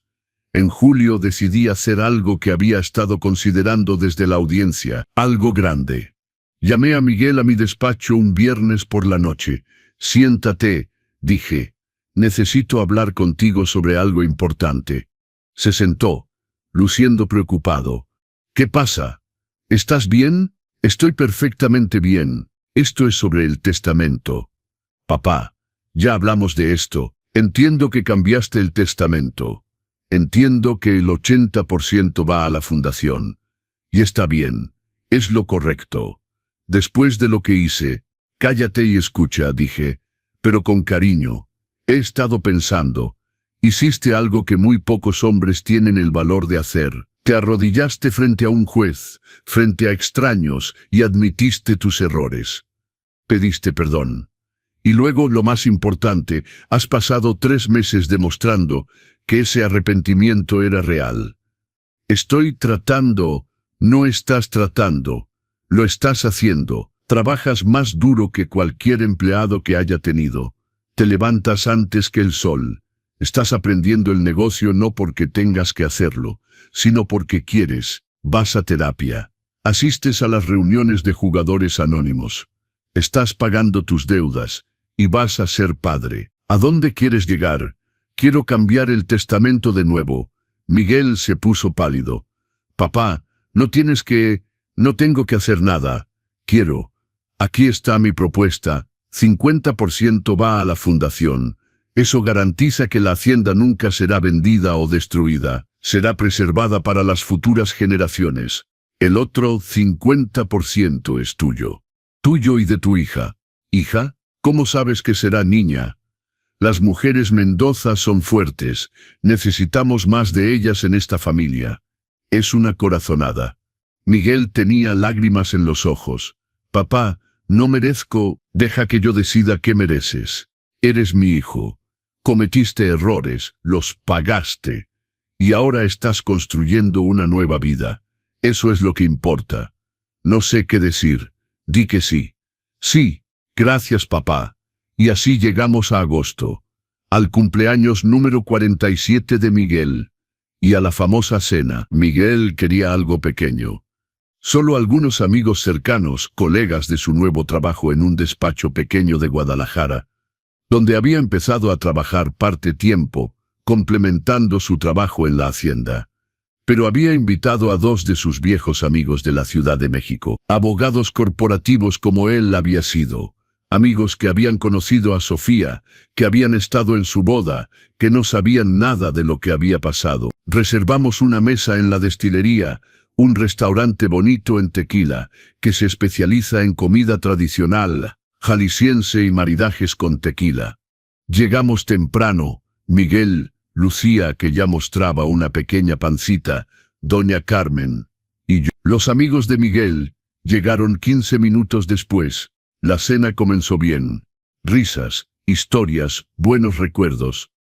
Ordené una botella de nuestro mejor tequila añejo, del barril que María había seleccionado antes de morir. Un brindis, dije levantando mi copa, por mi hijo Miguel, por sus 47 años, por las lecciones aprendidas, por los errores superados y por el futuro que está construyendo. Todos brindaron. Miguel me miró con gratitud, pero luego, uno de sus amigos, Ricardo, dijo, «Oye Miguel, ¿y Sofía? ¿Por qué no vino? ¿Todavía está enojada porque te mudaste a Jalisco?» El silencio cayó sobre la mesa. Miguel respiró profundo. «Sofía y yo nos divorciamos». «¿Qué? ¿Cuándo?» «Hace 3 meses». «Diablos, hermano, ¿qué pasó?» Y Miguel, mi valiente hijo, contó la verdad, todas las deudas, el plan de interdicción, mi actuación, la audiencia, todo. Sus amigos escuchaban con la boca abierta. Al final, Ricardo dijo, «No puedo creer que Sofía, que todo eso pasara». «Créelo», dijo Miguel. «Y créeme cuando digo que fue la peor y la mejor cosa que me ha pasado. Peor porque toqué fondo, mejor porque finalmente desperté. Fue entonces cuando decidí hacer mi anuncio. Me levanté de la mesa, golpeé ligeramente mi copa con un cuchillo para llamar la atención. Disculpen todos, tengo algo que decir». Miguel me miró confundido.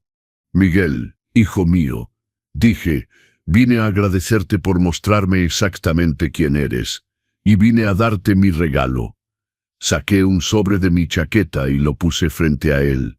Ábrelo. Con manos temblorosas, abrió el sobre. Sacó un documento. Lo leyó. Sus ojos se abrieron enormes. Papá, esto es el Nuevo Testamento. 50% para la fundación, 50% para ti y tu hija. Registrado, legal, final. Se levantó de la silla. Papá, yo no sé qué decir.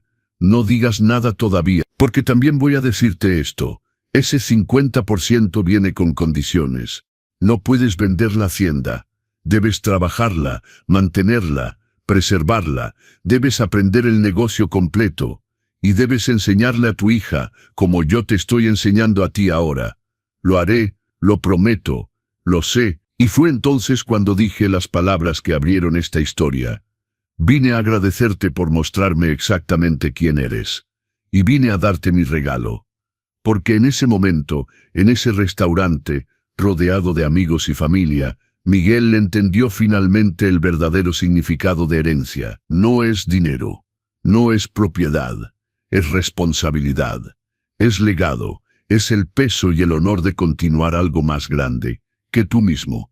Y ahora, 6 meses después de que todo comenzó, 3 meses después de esa cena, mi vida es completamente diferente. Miguel viene a la hacienda todos los fines de semana. A veces se queda toda la semana. Él y Sofía están oficialmente divorciados. Fue rápido, sin pelea. Ella ni siquiera luchó por compensación al final. Solo quería terminar y seguir adelante. Sofía se mudó a Monterrey. Escuché que trabaja en una constructora pequeña, en un puesto administrativo. Nada glamoroso, nada como el despacho que solía tener. Cumplió su servicio comunitario dando clases de diseño básico a jóvenes en riesgo. Tal vez, solo tal vez, algo de eso le enseñó humildad. No lo sé, ya no es parte de nuestras vidas. El doctor Ramírez desapareció del mapa médico. Su inhabilitación fue publicada en el diario oficial. Cualquier paciente futuro que busque su nombre encontrará su historial de fraude. Trabajar como consultor de seguros es probablemente lo mejor que puede aspirar ahora. Las acciones tienen consecuencias, pero la verdadera transformación ha sido Miguel. Hace 3 semanas estábamos en el campo, supervisando la jima del agave maduro. Es un trabajo duro. Los jimadores usan coas afiladas para cortar las pencas y exponer el corazón de la planta, la piña. Requiere fuerza, precisión, experiencia. Miguel estaba ahí, con jeans de trabajo, botas embarradas, sombrero para el sol, observando cómo don Héctor entrenaba a un nuevo jimador. ¿Ves eso?, dijo Miguel señalando. La forma en que corta, el ángulo exacto. Es un arte. Nunca lo había apreciado antes. Porque nunca te tomaste el tiempo de mirar, dije. Tienes razón. Estaba tan ocupado tratando de escapar de esto, de ser alguien diferente, que nunca vi lo que teníamos aquí. Miró los campos extendiéndose hasta las montañas, el cielo azul intenso de Jalisco, las hileras perfectas de agave azul brillando bajo el sol. Papá, cuando era niño, odiaba este lugar. Me parecía aburrido, atrasado. Soñaba con la ciudad, con trajes caros, con oficinas en rascacielos. Lo sé, y ahora no puedo imaginar estar en otro lugar. ¿Es extraño? No es extraño. Es crecimiento. A veces necesitamos perder algo para valorarlo. Caminamos entre las plantas en silencio por un rato. Luego Miguel dijo, «Papá, quiero que sepas algo. Voy a renunciar al despacho en Guadalajara». Me detuve. «¿Por qué? Estabas haciendo buen trabajo allá». «Lo sé. Pero mi corazón no está ahí. Mi corazón está aquí, en la hacienda, en el tequila, en esto». Hizo un gesto abarcando todo. «Quiero trabajar contigo tiempo completo, aprender todo. Desde la siembra hasta la destilación, hasta el mercadeo. Quiero que esto sea mi vida». Sentí algo caliente en el pecho. Orgullo, tal vez, o gratitud. ¿Estás seguro? Es un trabajo duro. No hay aire acondicionado. No hay bonos de fin de año. Solo tierra, plantas y trabajo. Estoy seguro. más seguro de lo que he estado de cualquier cosa en mi vida. Entonces hagámoslo. Bienvenido oficialmente al negocio familiar, hijo. Nos dimos la mano ahí, entre los agaves, sellando un pacto que debió haberse hecho décadas atrás. Lucía dio a luz el mes pasado, una niña, como había predicho. La llamaron María Carmen, María por su abuela, Carmen por doña Carmen, quien estuvo ahí, para nosotros, cuando más lo necesitábamos. Estuve en el hospital cuando nació. Miguel salió de la sala de parto con lágrimas corriendo por su cara, sosteniendo este pequeño bulto envuelto en una manta rosada. «Papá, te presento a tu nieta». Tomé a esa pequeña criatura en mis brazos. Tenía los ojos de María, la misma forma, el mismo color. Era como ver a mi esposa de nuevo, renacida. «Hola, Marita», susurré. «Soy tu abuelo, y tengo tantas cosas que enseñarte». Miguel y Lucía se casaron 3 semanas después. Nada grande, solo una ceremonia civil pequeña en el juzgado de Tequila, seguida de una comida en la hacienda con 30 personas. Doña Carmen, don Héctor y su familia, algunos primos, amigos cercanos. Lucía es maestra de primaria, enseña 4º grado en una escuela pública en Guadalajara. Es dulce, inteligente, y no le importa el dinero. Cuando Miguel le contó toda la historia de lo que había pasado, su única pregunta fue: ¿estás buscando ayuda? ¿Estás trabajando en ti mismo? Cuando él dijo que sí, ella respondió: entonces podemos construir algo juntos. Eso es amor real. No el tipo que Sofía fingía. El tipo real que perdona, que construye, que aguanta. Viven ahora en la casa del capataz, en la hacienda. La renovamos, la pintamos, la llenamos de muebles nuevos. Es pequeña comparada con lo que Miguel estaba acostumbrado. Solo 3 habitaciones, pero Lucía la hizo un hogar. La habitación de María Carmen está pintada de amarillo pálido, el color favorito de su abuela.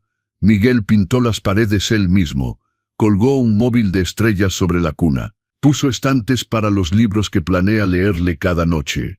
«Quiero que crezca diferente a como crecí yo», me dijo mientras instalaba el móvil. «Quiero que sepa el valor del trabajo, que entienda que la familia es más importante que el dinero, que el legado no es lo que dejas, sino cómo vives. Entonces enséñale eso.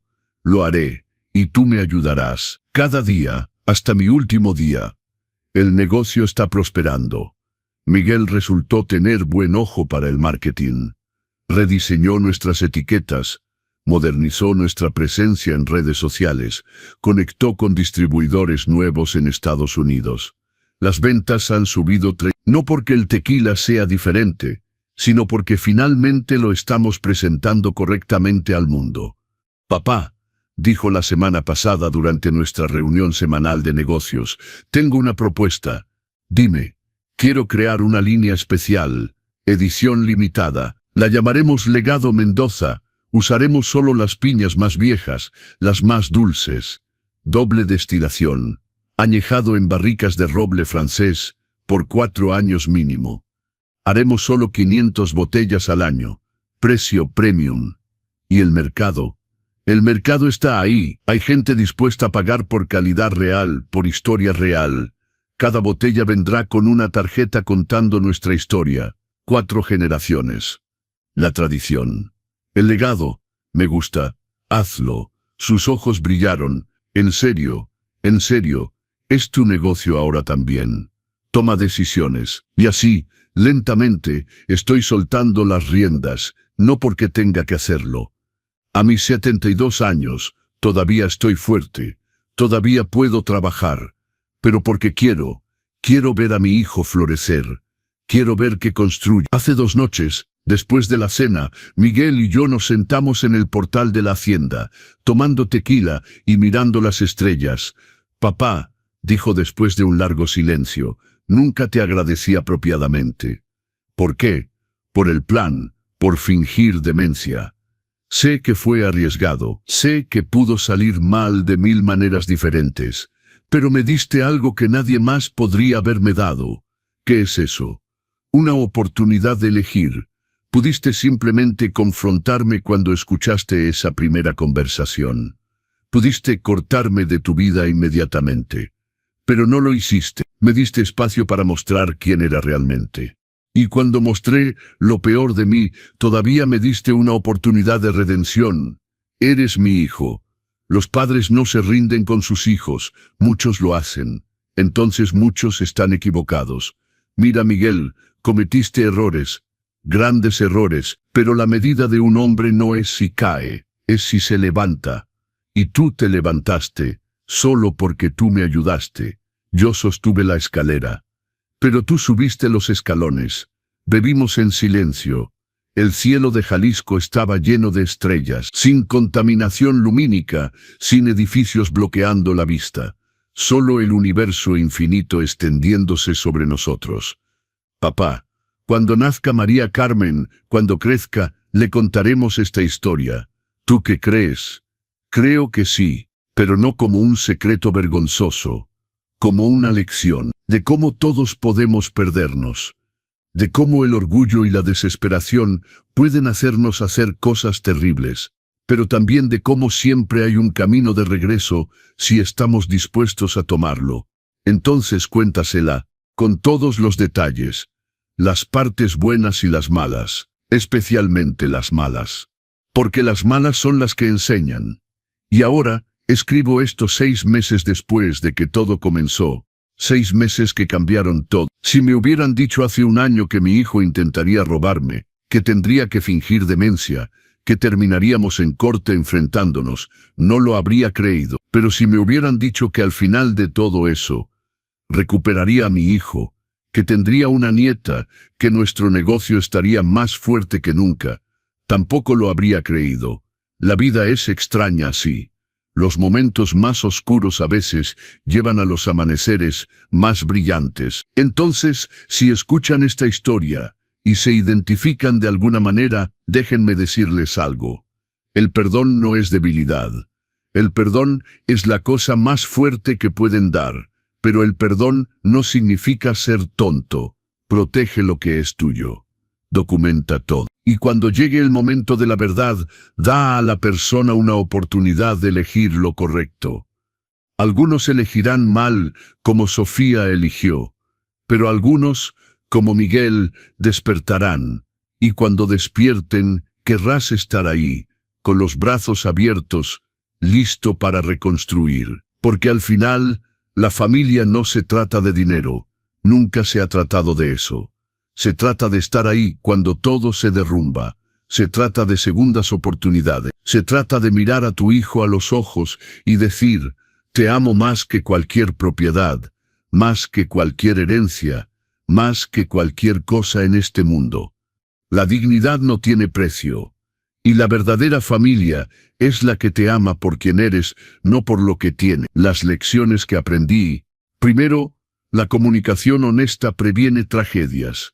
Si Miguel hubiera venido a mí con sus problemas en lugar de esconderlos, nada de esto habría pasado. Mantén las líneas de comunicación abiertas con tu familia. Créame, vale la pena. Segundo, el orgullo destruye. El orgullo de Miguel casi destruyó nuestra relación. Mi orgullo casi me impidió perdonarlo. El orgullo es el enemigo silencioso de las familias. Tercero, documenta siempre. Si vas a protegerte, hazlo bien. Cada grabación, cada papel, cada prueba fue esencial. No fue paranoia, fue protección inteligente. Cuarto, da oportunidades pero protege límites. Perdoné a Miguel, pero con contenciones. El perdón sin responsabilidad no es perdón, es complicidad. Y quinto, el legado real no es dinero, es valores. Es enseñanza, es el tiempo que pasas transmitiendo sabiduría. Miguel ahora entiende esto. Y lo enseñará a María Carmen. Anoche, mientras arrullaba a María Carmen, para dormir, le canté la misma canción que María solía cantarle a Miguel. Duérmete, mi niña. Duérmete, mi sol. Duérmete, pedazo de mi corazón. Miguel estaba en la puerta, mirando. Cuando terminé, dijo, mamá te está mirando, papá. Y está sonriendo. Lo sé, hijo. Lo sé. Para ustedes que están mirando este video les pido algo. Si esta historia les tocó de alguna manera, si entienden este dolor de familia y dinero, denle me gusta ahora y suscríbanse Compartan con alguien que necesite escuchar que el perdón es posible, pero que el respeto no se negocia. Díganme en los comentarios, ¿habrían perdonado? ¿De qué ciudad de México nos están viendo? ¿Han vivido algo similar con su familia? Y recuerden esto, la herencia se gana con amor, no con poderes falsos. La dignidad no tiene precio, y la verdadera familia es la que te ama por lo que eres, no por lo que tienes. Nos vemos en la próxima historia. Un abrazo desde Jalisco, directamente de la Hacienda Mendoza, donde 4 generaciones han aprendido que la tierra no miente, el trabajo honesto paga, y el amor familiar es el único tesoro que realmente importa. Y una cosa más. Si alguno de ustedes está luchando con adicciones como el juego, como lo hizo Miguel, busquen ayuda. Jugadores Anónimos existe en toda la República. No están solos. El primer paso para cambiar es admitir que necesitas ayuda. Miguel lo hizo. Y le salvó la vida. Si están considerando traicionar a su familia por dinero, deténganse, pregúntense, ¿vale la pena? ¿Realmente vale la pena cambiar años de amor por unos cuantos pesos? La respuesta siempre es no. Y si son padres que han sido traicionados por sus hijos, no pierdan la esperanza. La redención es posible, pero requiere que ustedes sean sabios, fuertes y dispuestos a perdonar sin ser tontos.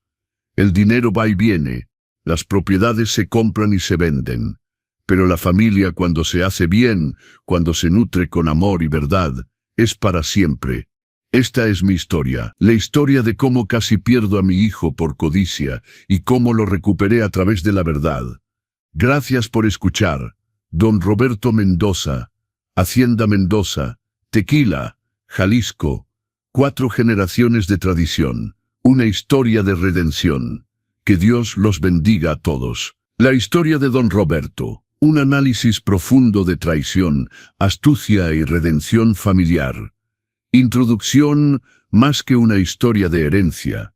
La historia de Don Roberto Mendoza y su hijo Miguel no es simplemente un relato sobre dinero y traición familiar. Es un estudio profundo sobre la naturaleza humana, la desesperación económica y el poder transformador del perdón inteligente. A sus 72 años, Don Roberto se enfrentó a una de las traiciones más dolorosas que un padre puede experimentar. Descubrir que su único hijo planea declararlo incapaz mentalmente para robar su legado de 4 generaciones. Lo extraordinario de esta historia no radica solo en la traición misma, sino en la respuesta calculada y profundamente paternal que Don Roberto eligió. En lugar de confrontar inmediatamente a Miguel, decidió embarcarse en una actuación de 6 meses que pondría a prueba no solo el carácter de su hijo, sino también su propia fortaleza emocional y mental. La anatomía de la traición. Entendiendo a Miguel, para comprender plenamente esta historia, debemos analizar qué llevó a Miguel, un abogado de 46 años aparentemente exitoso, a considerar una acción tan drástica contra su propio padre. La narrativa revela que Miguel no era simplemente un hijo codicioso. Era un hombre ahogándose en 850,000 pesos de deudas, principalmente de juego, con acreedores legales y agiotistas presionándolo desde todos los ángulos. La adicción al juego de Miguel comenzó como muchas adicciones. Pequeña, inocente, escapista. 1,000 pesos aquí, 2,000 allá. Era su forma de lidiar con el estrés del trabajo, los problemas matrimoniales con Sofía, y quizás, más profundamente, con su propia insatisfacción existencial. Había pasado su vida adulta huyendo de la hacienda, de la tradición familiar del tequila, buscando validación en el mundo corporativo de la Ciudad de México. Pero ese mundo lo estaba destruyendo. Lo que hace a Miguel un personaje complejo y humano es que él mismo reconoce la monstruosidad de sus acciones. No es un villano unidimensional. Es un hombre que tomó malas decisiones, se dejó manipular por Sofía, y permitió que la desesperación eclipsara sus valores fundamentales. Su posterior transformación no es instantánea ni fácil, lo cual le da autenticidad. Sofía, el verdadero catalizador. Si Miguel es un hombre débil que sucumbió a la presión, Sofía representa algo más calculado. Su despacho de arquitectura en quiebra, sus deudas con agiotistas que cobraban 60% de interés anual, y su urgencia fría para resolver la situación de don Roberto revelan a alguien que había cruzado completamente la línea ética. Las conversaciones grabadas muestran a Sofía no solo como instigadora, sino como arquitecta del plan. Ella encontró al doctor Ramírez corrupto. Ella presionó a Miguel cuando él dudaba. Ella reservó el asilo antes de que el plan siquiera fuera aprobado legalmente. Y finalmente, ella intentó robar 400,000 pesos usando poderes falsificados. Sofía representa el peligro de permitir que personas tóxicas influencien nuestras decisiones más importantes. Miguel, en su debilidad, se convirtió en un títere de sus manipulaciones. Solo cuando el plan colapsó y don Roberto reveló toda la verdad, Miguel finalmente tuvo la claridad para ver cómo había sido usado. La genialidad de don Roberto. Sabiduría versus venganza. Lo más impresionante de esta historia es la respuesta de don Roberto. Muchos padres, al escuchar esa primera conversación entre Miguel y Sofía, habrían explotado en furia justificada. Habrían confrontado, desheredado y cortado contacto inmediatamente. Pero don Roberto eligió un camino diferente, más arriesgado, pero potencialmente más redentor. Su plan de fingir demencia durante 6 meses revela varios aspectos de su carácter. Inteligencia estratégica. Don Roberto no actuó impulsivamente. Consultó a su abogado. Documentó todo meticulosamente. Se hizo exámenes médicos para probar su lucidez y creó un sistema de protecciones legales. Cada paso fue calculado. Fortaleza emocional extraordinaria. Imaginen el dolor de escuchar a tu hijo planear tu encierro. Ahora imaginen tener que actuar como si estuvieras perdiendo la mente durante meses, permitiendo que esas personas te traten como un inútil, todo mientras mantienes la compostura. Esto requiere una disciplina emocional casi sobrehumana. Amor paternal profundo. El plan de don Roberto no era venganza. Era una prueba. Quería desesperadamente que Miguel se detuviera por sí mismo, que eligiera ser su hijo en lugar de ser un ladrón. Cada día que don Roberto mantuvo la farsa, le daba a Miguel otra oportunidad de hacer lo correcto. Sabiduría sobre el perdón. Don Roberto entendió algo fundamental. El perdón sin responsabilidad es complicidad. Por eso, aunque perdonó a Miguel, lo hizo con condiciones claras. Miguel debía reconocer su adicción, buscar ayuda, trabajar en la hacienda y ganarse de nuevo el legado que casi pierde. El momento del juzgado. Catarsis y quiebre. La escena del juzgado es el clímax emocional de toda la narrativa. Cuando don Roberto se levanta y revela que fingió demencia durante 6 meses, no solo está exponando a Miguel y Sofía legalmente. Está creando un momento de verdad inimitable. Miguel podría haber seguido el camino de Sofía, negación, justificación, atacar a su padre, pero en lugar de eso, elige la humildad más absoluta. Se arrodilla frente al juez, frente a extraños, y admite, me convertí en un monstruo. Este momento es crucial, porque representa la muerte del viejo Miguel y el nacimiento potencial de uno nuevo. La vergüenza pública, aunque dolorosa, es purificadora.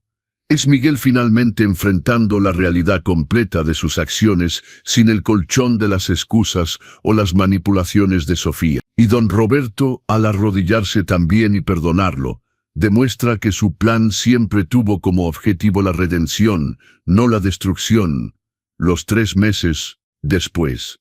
Transformación real. Lo que separa esta historia de un simple cuento moral es lo que sucede después del juzgado. La narrativa nos muestra 3 meses de trabajo duro, cambio genuino y reconstrucción de confianza. Miguel no solo dice que lo lamenta, lo demuestra. Se muda de regreso a la hacienda. Trabaja desde las 5 a.m. en los campos de agave. Asiste a jugadores anónimos y terapia. Aprende el negocio del tequila que había rechazado toda su vida. se divorcia de Sofía, reconociendo esa relación tóxica. Reencuentra a Lucía y acepta responsabilidad como futuro padre. Esta transformación es gradual y ganada. Don Héctor, el maestro destilador, nota el cambio en los ojos de Miguel. Antes tenía ojos muertos, ahora tienen vida. Lecciones universales de la historia. La comunicación previene tragedias. Si Miguel hubiera podido hablar honestamente con su padre sobre sus problemas financieros desde el principio, nada de esto habría sucedido. El orgullo y la vergüenza crean secretos, y los secretos crean monstruos. La adicción no discrimina. Miguel era un profesional educado de clase media alta. La adicción al juego lo encontró de todos modos. Las adicciones prosperan en el silencio y la vergüenza. Solo cuando Miguel finalmente admitió su problema pudo comenzar a sanar. Las influencias importan. Sofía amplificó las peores tendencias de Miguel. Lucía, en contraste, lo apoya mientras trabaja en sí mismo. Las personas que elegimos como compañeros de vida pueden elevarnos o destruirnos. El verdadero legado no es material. La revelación final de don Roberto sobre el testamento 50%. Miguel enseña que el legado real no son los bienes sino los valores, el trabajo, la responsabilidad. María Carmen heredará no solo propiedad, sino una tradición de trabajo honesto y superación. 5. El perdón requiere justicia. Don Roberto no perdonó ciegamente. Documentó todo, protegió sus activos, exigió responsabilidad. El perdón verdadero coexiste con límites saludables. Conclusión. Una historia para nuestros tiempos. En una época donde las historias familiares sobre herencias a menudo terminan en cortes legales permanentemente rotas y resentimientos de por vida, la historia de don Roberto ofrece un camino diferente. No es un camino fácil, requiere coraje, sabiduría y una creencia profunda en la capacidad humana de cambio. Don Roberto arriesgó todo en la apuesta de que su hijo todavía tenía bondad en su interior, todavía podía ser redimido. Y ganó esa apuesta, pero solo porque estuvo dispuesto a hacer el trabajo duro de protegerse mientras daba espacio para la transformación. Para los padres que enfrentan traiciones de sus hijos, esta historia ofrece esperanza, pero no ilusiones. La redención es posible, pero no está garantizada. Requiere que el hijo genuinamente haga el trabajo de cambio. Para los hijos que han traicionado la confianza familiar, ofrece un camino de regreso. Pero ese camino pasa por la admisión completa, la vergüenza pública si es necesario, y años de trabajo duro probando que el cambio es real. Al final, la Hacienda Mendoza no es solo sobre tequila, es sobre lo que significa ser familia cuando el dinero amenaza con destruir todo. Es sobre elegir el amor duro sobre la complicidad, y es sobre entender que a veces, la mayor muestra de amor es permitir que alguien enfrente las consecuencias completas de sus acciones, mientras mantienes la puerta abierta para su regreso cuando estén verdaderamente listos.